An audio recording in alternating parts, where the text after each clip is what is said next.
Good morning all of you. आज हम लोग डिस्कस करेंगे अरस्तु की तत्व मीमांसा के सारे आयामों को। हम ये देखेंगे कि अरस्तु की तत्व मीमांसा में किन किन विषय वस्तुओं की आवश्यकता थी, क्या क्या चीज़ें थी। हम वो हर आयाम पर सूक्ष्मता से देखने का प्रयास करेंगे और जानने का प्रयास करेंगे। ये इसमें कमेंट नहीं आता है क्या? ठीक है कि क्या है अरस्तु की तत्व मीमांसा।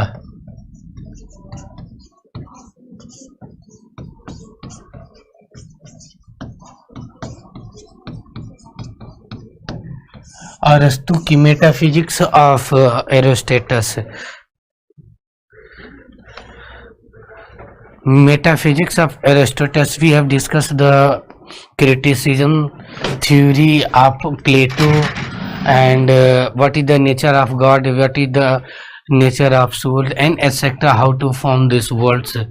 In this session, we have discussed all the metaphysical aspect of Aristotle's philosophy. So, this is the main features to understand all the dimensions of metaphysical theory of Aristotle. First one, we have discussed the what is the introduction aspect to create all the dimensions of Aristotle's metaphysical aspect, and second one, the nature of God, and third one, we have discussed the criticism of idealism theory of Plato. This is the main phenomena to understand the criticism of idealism theory of Plato. कहने का तात्पर्य यही है कि यह main theory होगी जिसमें प्लेटो के प्रत्यय सिद्धांत की आलोचना करके ही या अन्य सिद्धांतों की देंगे। सेकेंड वन, ईश्वर क्या है, और बड़ी अच्छी तरीके से इन्होंने गॉड के साथ वर्ल्ड की फेज को इन्होंने सजाया, समझने का प्रयास किया। देखिए कमाल की चीजें हैं। ठीक है, तो हम पहले फर्स्ट थिंग्स क्या पढ़ेंगे, इंट्रोडक्शन। मैं जैसे चार्ट बनाता हूँ उसी तरीके से आप चार्ट बनाते चले, आपका पूरा का पूरा आयाम क्लियर हो जाएगा। यह क्लास बेसिकली उन लोगों के लिए है जो यूजीसी नेट फिलॉसफी या यूपीएससी के लिए थोड़ा बहुत समझना चाहते हैं। ठीक है, तो वो लोग गुड मॉर्निंग रमा। ठीक है, तो ये इधर हम देखने का प्रयास करेंगे कि क्या चीजें हैं। तो देखो इनकी जो प्लेटो की इनकी जो तत्व मीमांसा है, तत्व पहले तो ये हम समझा दें कि तत्व मीमांसा कहते किसे हैं। After that we have discuss the all dimensions of metaphysical theory of Aristotle. तो क्या है, तो तत्व, यहाँ पे दो शब्द हैं, तत्व प्लस मीमांसा। तत्व मीमांसा दो शब्दों से मिलकर बना है, तत्व प्लस मीमांसा। तत्व का मतलब होता है सृष्टि निर्माण के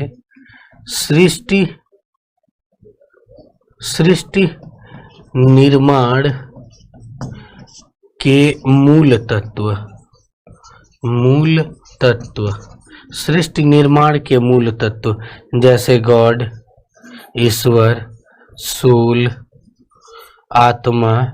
ठीक है, नेचर ऑफ वर्ल्ड, इन विषय वस्तुओं के अंतर्गत डिस्कशन किया जाता है।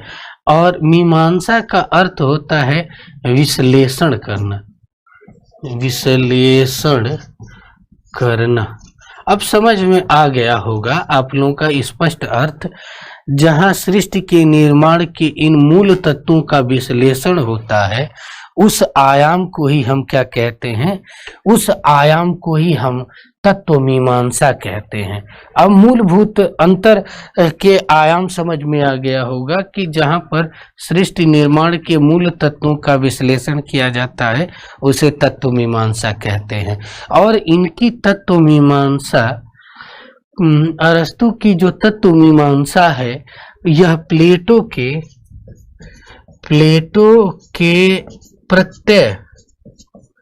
प्रत्यय सिद्धांत के आधार पर निकल कर आती है।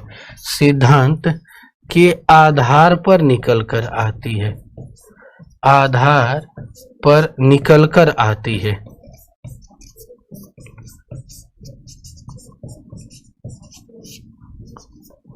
प्लेटो के प्रत्यय सिद्धांत के आधार पर निकल कर आती है कि आखिर प्लेटो ने प्रत्यय सिद्धांत में क्या क्या गलतियां किया और उन गलतियों को परिष्कृत कर शुद्धिकरण करने का, शब्दों का चयनात्मक स्वरूप समझना बहुत जरूरी होता है। परिष्कृत का मतलब एनालिसिस करके शुद्ध करने का काम करना, ठीक है, तो उसके आधार पर किया जाता है। अब इसमें मूलभूत चीजें अंतर क्या है, क्या क्या आयाम है, हम उन विषय वस्तुओं को एक एक करके क्रमबद्ध तरीके से समझने का प्रयास करेंगे।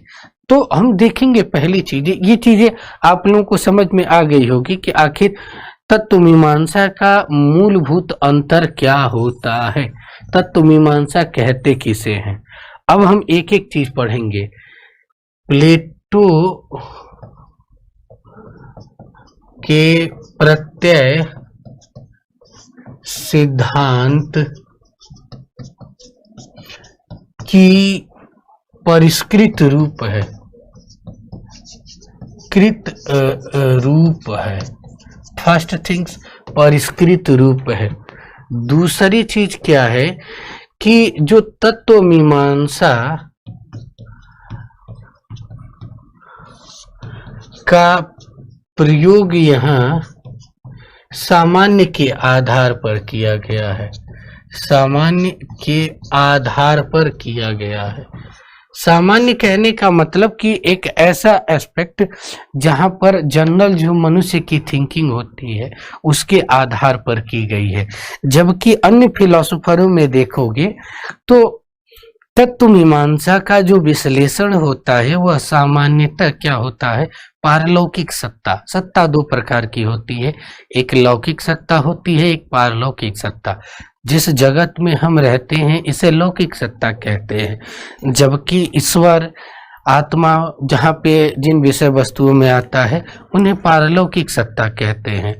तो metaphysical theory of Aristotle does not depend the extra world but it depends upon the general thinking of human beings.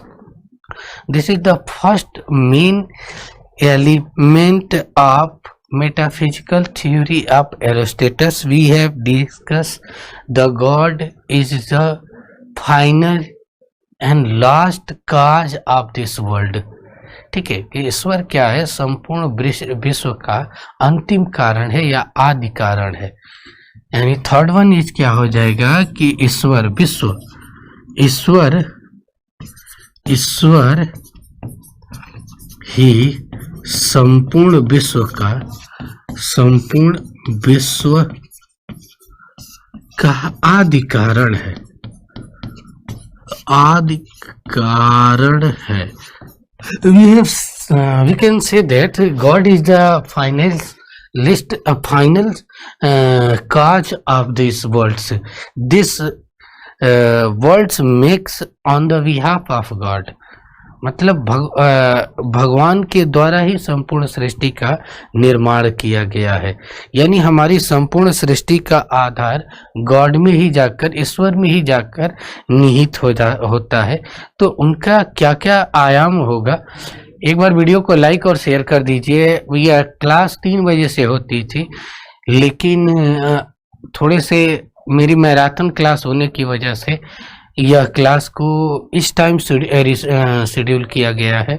ठीक है, तो थोड़ी सी बच्चों को जानकारी मैं नहीं दे पाया था, इसलिए थोड़ी सी दिक्कत होगी।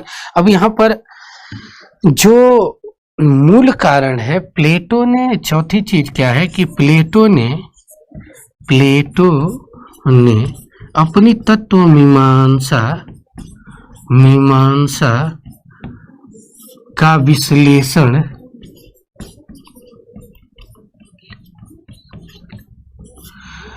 प्रत्यय के आधार पर किया,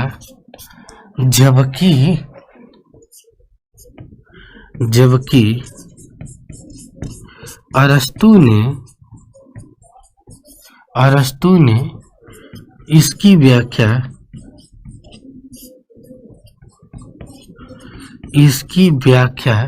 वैज्ञानिक कारणतावाद के सिद्धांत पर करते हैं।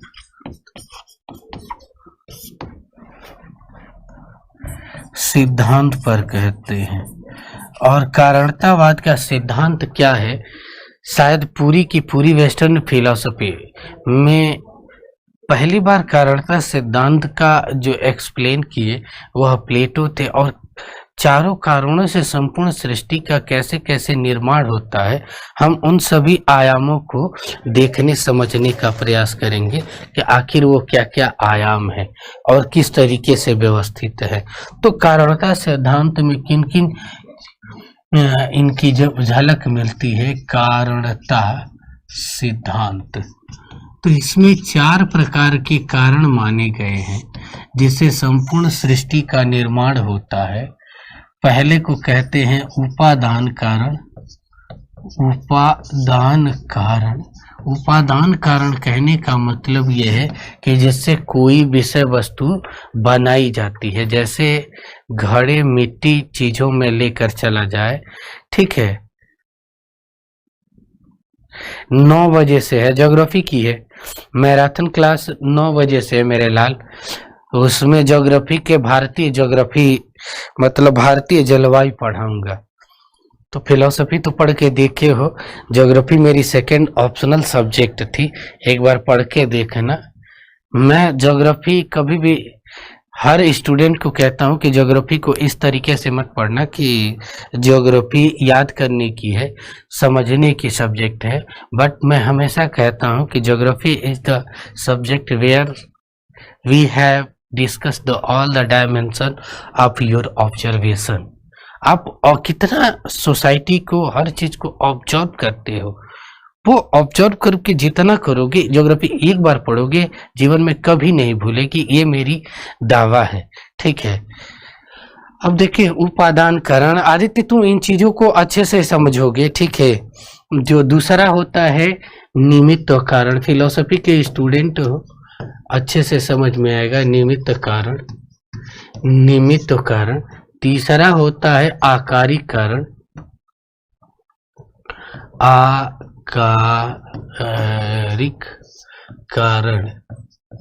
आकारिक कारण। चौथा होता है प्रयोजन कारण। अब देखो कुछ बेसिक जानकारी दे दें। स्टार्टिंग के जितने ग्रीक दार्शनिक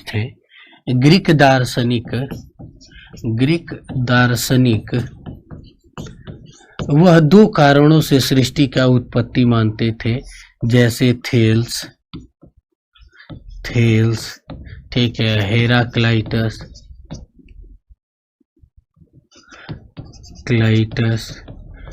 एनेक्सिमेंडर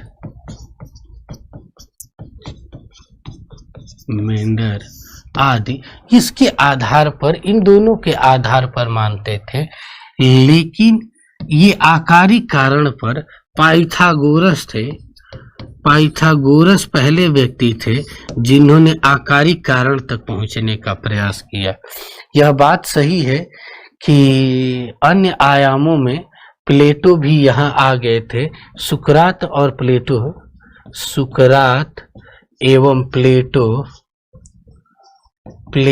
थोड़ा थोड़ा यहाँ पर आए थे, और इन सभी कारणों को इन्होंने 2 फॉर्म में तब्दील कर दिया और पूरी की पूरी सृष्टि की विकास की वकालत करते हैं। अब यहाँ पर देखो एग्जाम्पल के तौर पर चारों कारणों का एक्सप्लेन किया जाए तो बड़ा सूक्ष्मता से समझ में आएगा। जैसे मान लो कि मैं एक कुम्हार हूँ, ठीक है, तो मैं क्या हूँ? उपादान कारण हूँ, ठीक है। उसके बाद आता है मिट्टी से घड़ा बनता है, तो मिट्टी क्या हो गई? निमित्त कारण।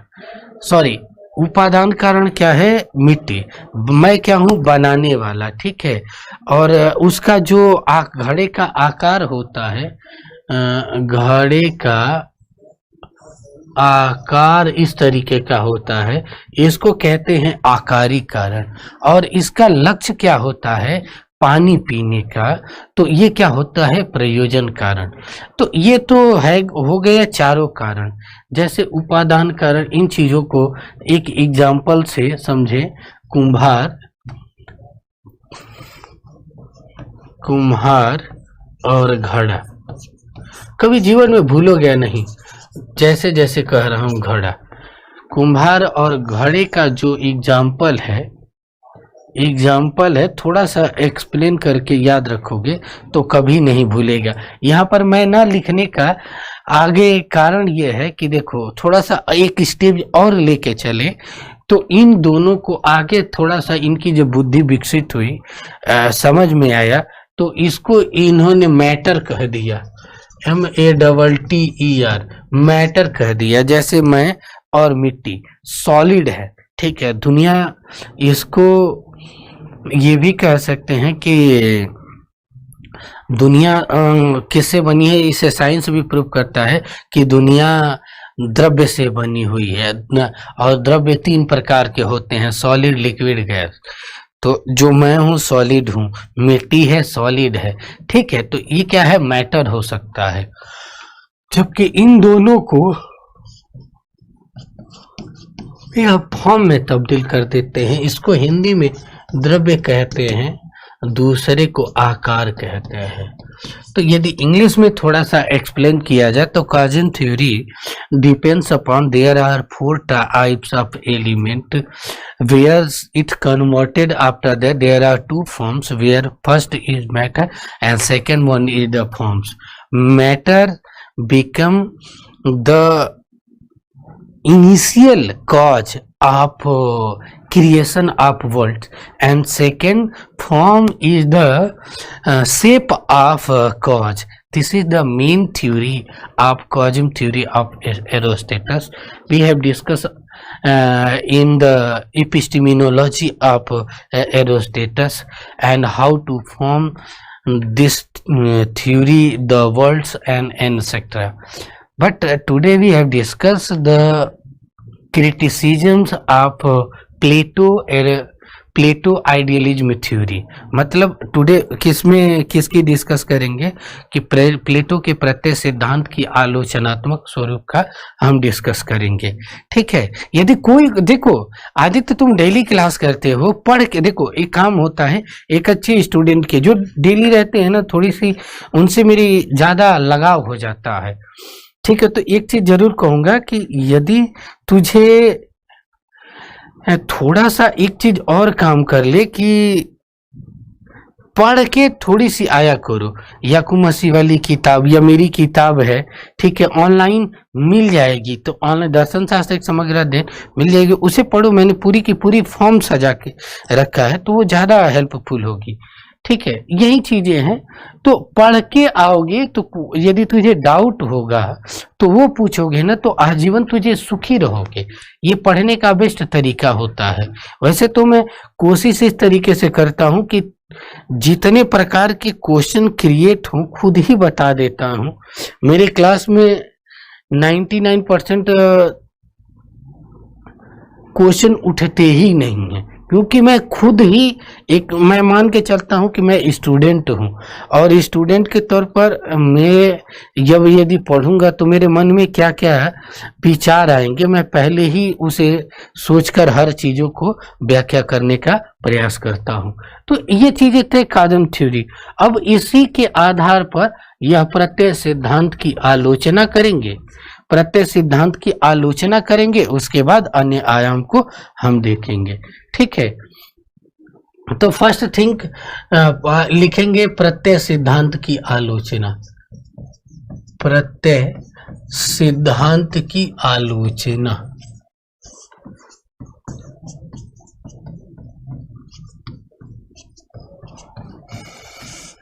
ये बात सही है कि प्रत्यय सिद्धांत एक आदर्शवादी सिद्धांत है।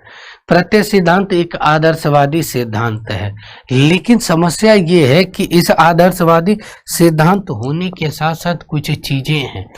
जैसे प्लेटो, इनकी ग्रंथ था फीडो में खुद ही अपने ही बनाए नियम पर सवाल करते हैं कि कहीं ना कहीं कुछ आयाम ऐसे हैं जो पूरी तरीके से दुनिया के हर विषय वस्तुओं को मूल्यांकित करने में असमर्थ दिखाई पड़ते हैं। तो एक प्रकार की आपत्ति देखा जाए, एक प्रकार की आपत्ति देखा जाए तो प्लेटो अपने ग्रंथ फीडो में भी, फीडो इनका एक ग्रंथ है, फीडो में भी उठाते हैं कि नहीं, कुछ चीजों के लिए हमारी जो थ्योरी ऑफ आइडियलिज्म है वो सही नहीं है।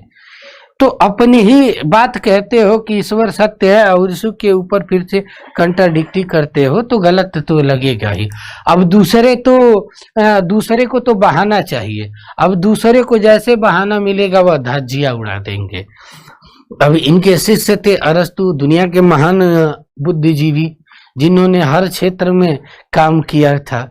तो कहने का मतलब कि उनको तो मिल गया आधार, इन्होंने पूरी की पूरी धज्जियां उड़ा दिया। 3-4 धज्जियाएं हैं जो कमियां देखने को मिलता है तो इनके फीडो ग्रंथ में भी मिलता है, ठीक है। जबकि इनका अरस्तु का देखा जाए, अरस्तु का एक ग्रंथ है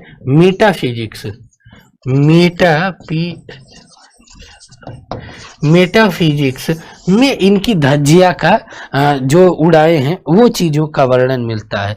और मुख्यतः 2-3 चीजों पर मिलता है कि पहली चीज है कि प्रत्यय सिद्धांत में वस्तु एवं उसके भाव की उपस्थिति एक साथ नहीं हो सकती है।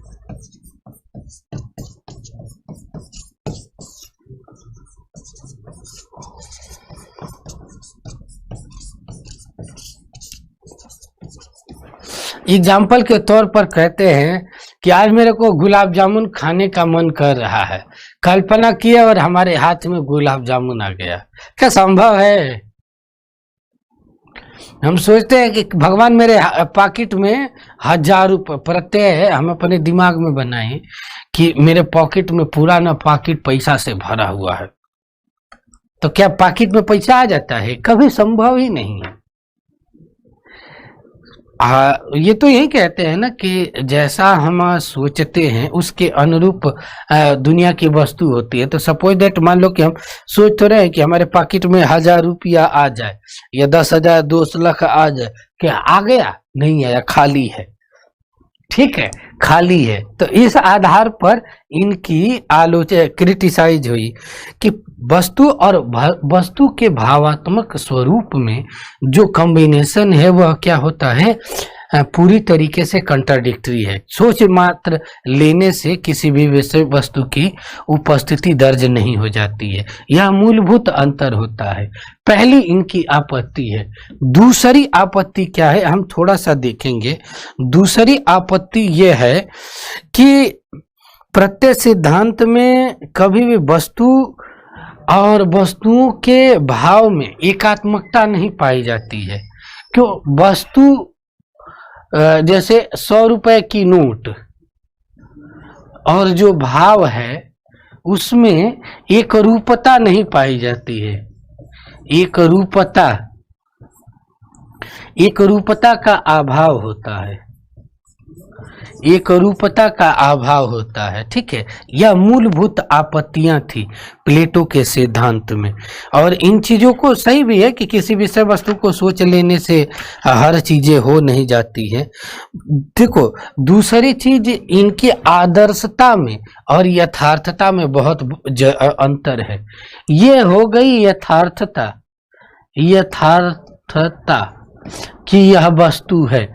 तुम जैसे घर पे हो और कल्पना करो कि हम अमेरिका के वाशिंगटन डीसी में बैठे हैं, तो देखो तुम्हारे बैठने में और होने में अंतर आ जाएगा ना।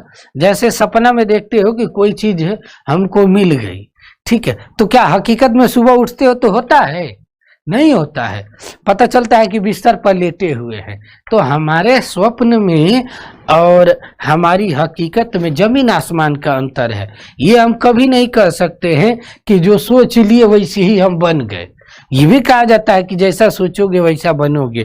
हम तो क्या यह संभव है क्या कि हम सोचते हैं कि हम आकाश में उड़ रहे हैं, आकाश में उड़ रहे हैं तो सच में उड़ रहे हैं? पता चलता है कि जब नींद खुलती है तो पता चलता है कि हम बिस्तर पर चद्दर तान के सोए हुए हैं।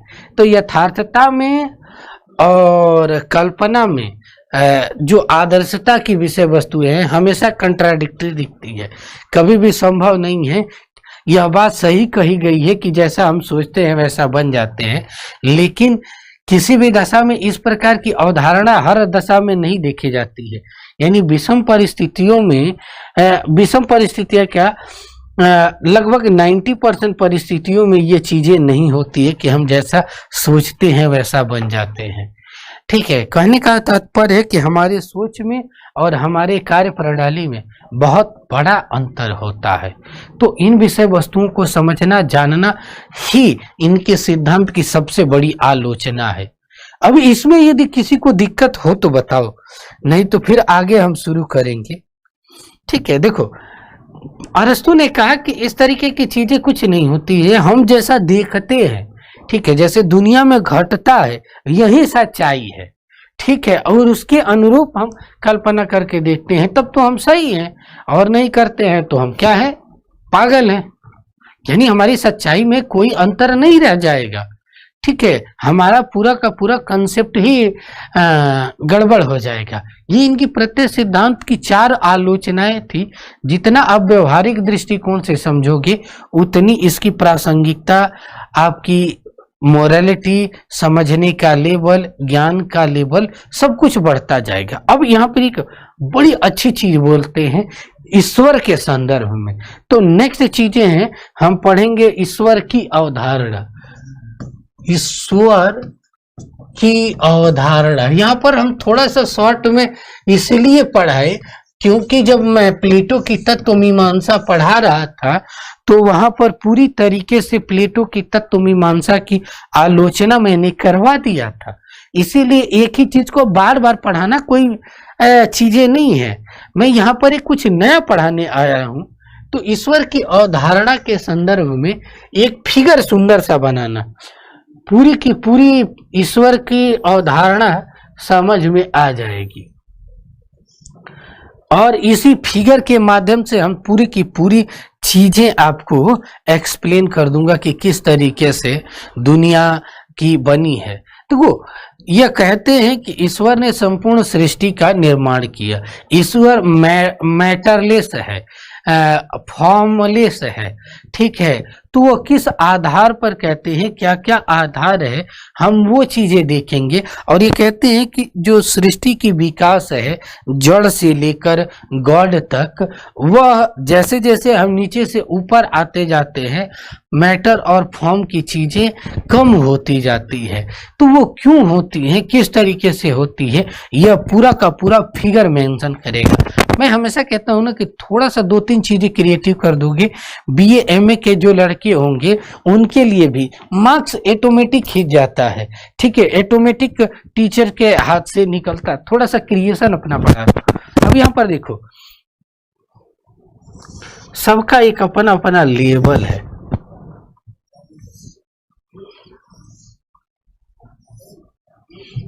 यहाँ पर गॉड डिपेंड करता है, गॉड है। अब ये देखो, यह विकास की प्रक्रिया ऐसे होती है। ठीक है, अब ऐसे ऐसे विकास की प्रक्रिया होती है। अब इस विकास की प्रक्रिया के फर्स्ट पायदान पर, इस वाले पायदान पर जो जड़ तत्व है, जड़ तत्व यानी non living things, non living things हैं, नॉन लिविंग थिंग्स है। ठीक है, तो इसकी खासियत क्या होती है कि यहाँ पर केवल और केवल क्या होता है, सॉलिड मैटर होता है, उसमें जो फॉर्म बनाने की क्रिएशन नहीं होती है। ठीक है, जबकि सेकेंड स्टेज पर चलते हैं तो यहाँ पर ये पेड़ पौधों को शामिल करते हैं। ठीक है, पेड़ पौधों को शामिल करते हैं।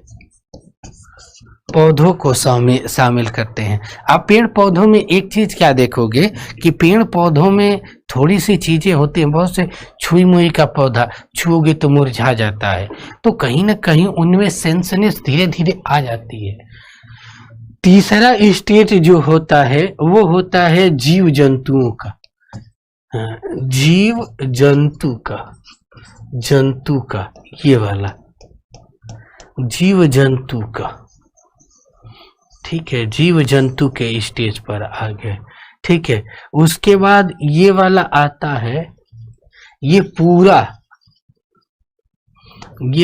का पूरा किस पे आता है, मनुष्य पर, मनुष्य के बौद्धिक स्तर पर। इसमें जातियां हैं, उपजातियां भी हैं। देखो दो चीजें हैं, ये विकासवाद है, विकास का क्रम है, सृष्टि के विकास का क्रम है, सृष्टि के विकास का क्रम है।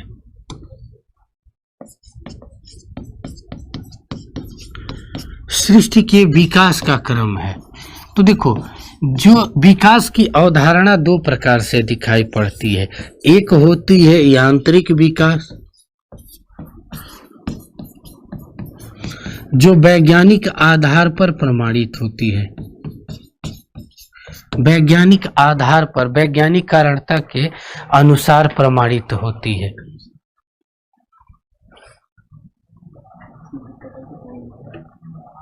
बंद कर लो, कहाँ है रिमोट?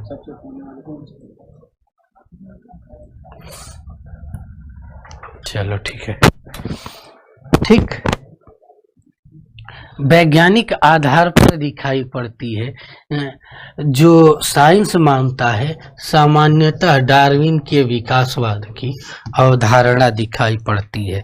जबकि दूसरी अवधारणा जो ह्यूमैनिटी के लोग मानते हैं, सोशल साइंस के लोग मानते हैं, उसको कहते हैं प्रयोजन विकासवाद, प्रयोजन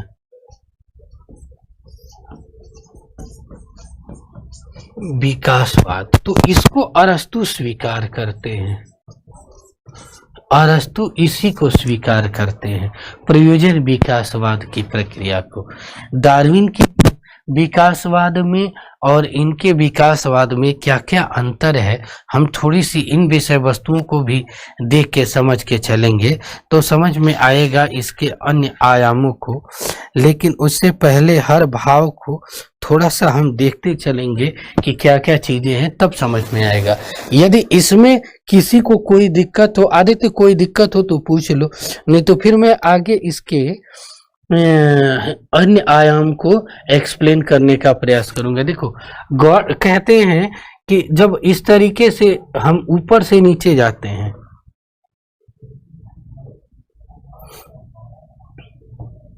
कहते हैं कि हम जब ऊपर जाते हैं इस तरफ तो मैटर और फॉर्म दोनों की मात्रा में कमी होती है, मात्रा में कमी आती है, कमी आती जाती है, ये इनकी बात है। यानी गॉड तक आते आते मैटर और फॉर्म दोनों ही क्या होते हैं, खत्म हो जाते हैं। यानी गॉड क्या है, तो गॉड मैटरलेस है, फॉर्मलेस है। तो गॉड क्या है, यदि यहाँ पर लिखा जाए कि व्हाट इज गॉड, ईश्वर क्या है, तो गॉड इज इक्वल टू होगा मैटरलेस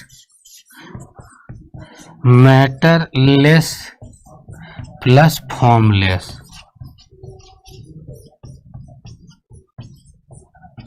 गॉड क्या है, मैटरलेस है और फॉर्मलेस है, ये इसका मूलभूत स्वरूप है। ठीक है, गॉड मैटरलेस फॉर्मलेस है।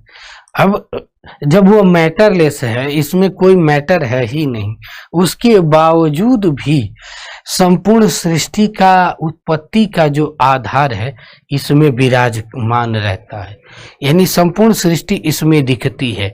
इस प्रकार की झलक आगे चलकर स्पिनोजा के भी दर्शन में आपको देखने को मिलेगी। स्पिनोजा भी इसी तरीके से कहता है।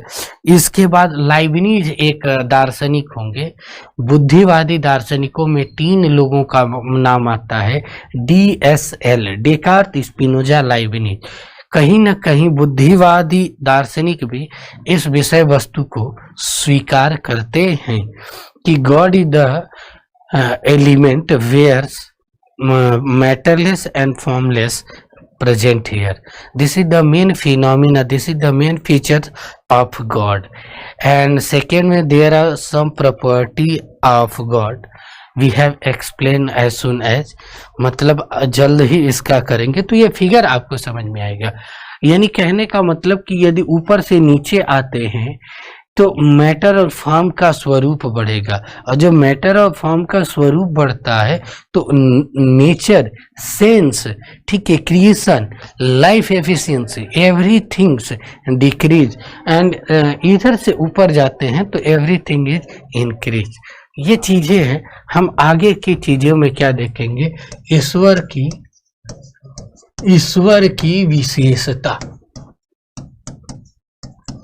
ईश्वर की विशेषता। तो ईश्वर की कुछ मूलभूत विशेषताएं हैं, हम उनको समझते चलेंगे तो समझ में आएगा कि आखिर वो क्या क्या चीजें हैं, उसकी मूलभूत एलिमेंट क्या है। तो पहला हमने पढ़ा कि ईश्वर क्या है, ईश्वर द्रव्यहीन एवं आकारहीन है, आकारहीन माना जाता है।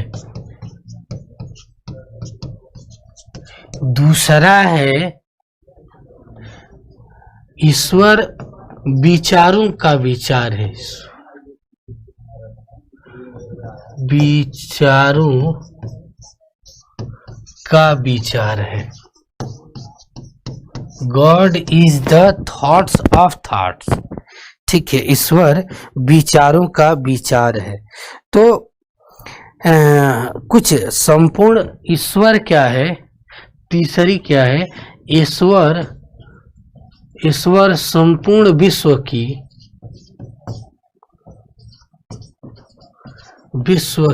स्पष्ट झलक प्रस्तुत करता है। अब इनकी आलोचना का आधार यहीं पर है। ये इम्पोर्टेंट इसलिए हो जाता है कि देखो, ये साहब कहते हैं कि संपूर्ण विश्व के क्या है, झलक देखने को मिलती है कि संपूर्ण विश्व कैसा होगा।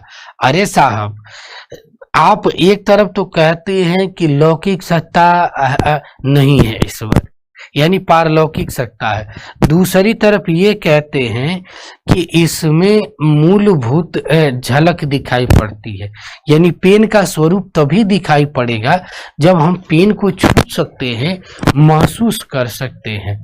और जब छू और महसूस नहीं कर सकते हैं, then how can say that this is the form of marker and any sector.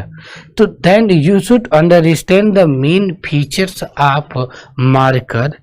Without sense, without touch and other sector, you can't say that this is the main element for which we have studied all the dimension. तो ये dimension के समझने का formation होती है कि ईश्वर संपूर्ण विश्व की स्पष्ट झलक प्रस्तुत करता है। ठीक है, ईश्वर विश्व का हेतु और आधार कारण है। ईश्वर चौथा क्या है, कहते हैं कि ईश्वर संपूर्ण विश्व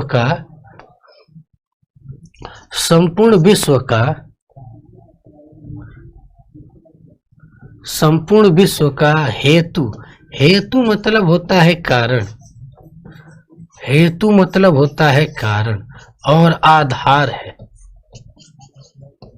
आधार माना जाता है। यह दोनों खासियत ईश्वर में देखने को मिलती है। हमारे जीवन का संपूर्ण लक्ष्य ईश्वर में जाकर सन्निहित होता है।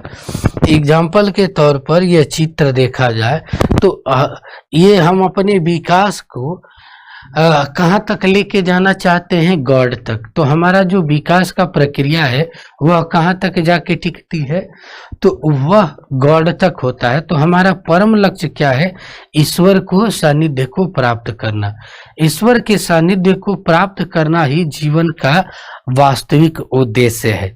ठीक है, अब देखो, जब तक हमें कोई प्रेरक तत्व काम नहीं करेगा, क्या हम यहाँ से यहाँ पहुंच सकते हैं? हमें धक्का देने की तो जरूरत पड़ेगी, हमें आगे बढ़ने की जरूरत तो पड़ेगी, तो उसके लिए फोर्स की जरूरत होती है, एक्साइटमेंट होगी तभी। अभी हम अचानक कहें कि बाबू ये चीजें पढ़ लो, आप में पढ़ने की इच्छा नहीं है, क्या मैं पढ़ा सकता हूँ क्या आपको? कभी नहीं पढ़ा सकता हूँ भाई। जब तक आपकी इच्छा ना हो हम आपको पढ़ा नहीं सकते हैं। तो जो प्रेरक तत्व है, तो ईश्वर क्या है, एक प्रकार का प्रेरक तत्व है। तो ईश्वर क्या है, यहाँ पर इसकी प्रॉपर्टी देखेंगे तो यहाँ पर एक चीज और लिखेंगे कि ईश्वर क्या है, पांचवा, ईश्वर एक प्रकार का प्रेरक शक्ति है। ईश्वर एक प्रकार से विकास के लिए, विकास में प्रेरक शक्ति का काम करता है, शक्ति का कार्य करता है। प्रेरक शक्ति का कार्य करता है। ठीक है, जब तक हमें प्रेरणा नहीं मिलेगी तब तक हम कोई भी कार्य को सूक्ष्मता से नहीं कर सकते हैं। ये हमारी चीजें हैं। अब ये प्रेरक शक्ति किस तरीके से काम करती है, हम यहाँ पर थोड़ा सा फिर से यहाँ पर चलेंगे। तो मैंने कहा था कि जो विकास की प्रक्रिया है वह दो तरीके से है। कौन कौन से? यांत्रिक विकास और दूसरा है प्रयोजन विकास। तो यांत्रिक विकास में प्रेरक शक्ति क्या करती है, कौन सी लगती है, और प्रयोजन वाले में कौन सी प्रेरक शक्ति लगती है, तो वो हम देखेंगे। यांत्रिक विकास के में प्रेरक शक्ति यांत्रिक प्रेरक शक्ति कहलाती है। यांत्रिक प्रेरक शक्ति, जैसे सृष्टि में यह यांत्रिक प्रेरक शक्ति क्या होती है कि जैसे हमें आगे बढ़ने के लिए हम जैसे बोल रहे हैं तो हमें इसकी क्या किस चीज की आवश्यकता, खाने पीने की आवश्यकता होती है। तो जब हम खाने पीने को, ठीक है, एनर्जी को किस में हम शामिल करते हैं, तो एनर्जी को केवल और केवल हम यांत्रिक में काम करते हैं कि ऊर्जा को न तो उत्पन्न किया जा सकता है बल्कि न नष्ट किया जा सकता है। ऊर्जा को एक रूप में से दूसरे रूप में कन्वर्ट किया जा सकता है। जैसे हम खाना खाए तो खाना खाने के बाद जो हमें ऊर्जा मिलती है तो वह खाना पच के बाहर चला जाएगा, लेकिन जो उससे कार्बोहाइड्रेट, फैट, लिपिड, वसा ये चीजें मिलेगी वो हमारी बॉडी को कार्य करेगी। तो क्या कहने का तात्पर्य क्या है कि this is the main phenomena, energy change it's form, not any other things.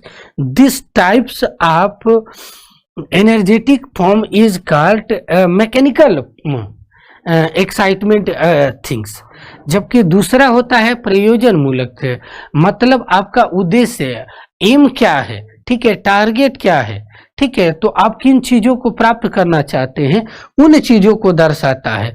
तो वहां पर जब आकारिक कारण देखते हैं प्रयोजन, आप तो आज जैसे आपसे हम पूछते हैं आप क्या बनना चाहते हैं, तो कुछ इसमें से कहेंगे कि मैं असिस्टेंट प्रोफेसर बनना चाहता हूँ, कुछ लोग कहेंगे कि हम आईएएस अधिकारी बनना चाहते हैं। तो सबका जो विजन है वह अलग अलग दिखता है ना। रियलिटी यही है कि सब अलग अलग तरीके से सोचते हैं। तो जो अलग अलग प्रयोजन बनाकर सोचने का दृष्टिकोण लोगों में है उसी को हम क्या कहते हैं, प्रयोजन मूलक कारण। तो हम उस प्रयोजन मूलक कारण के आधार पर भी अन्य आयामों को देखने समझने का कार्य करेंगे। तो ये मूलभूत अंतर है ईश्वर के स्वरूप में। कल की क्लास में हम कोशिश करेंगे कि एक 2006 का प्रीवियस ईयर का क्वेश्चन पूरे के पूरे आयाम से डिस्कस करूंगा। तो कल के क्लास एमसीक्यू क्वेश्चन पे होता है। हर संडे को मैं कहता हूं कि प्रीवियस ईयर की क्लास डिस्कस करूंगा, प्रीवियस ईयर के क्वेश्चन पेपर, क्योंकि प्रीवियस ईयर के क्वेश्चन से ही क्वेश्चन यूजीसी नेट में बनते हैं।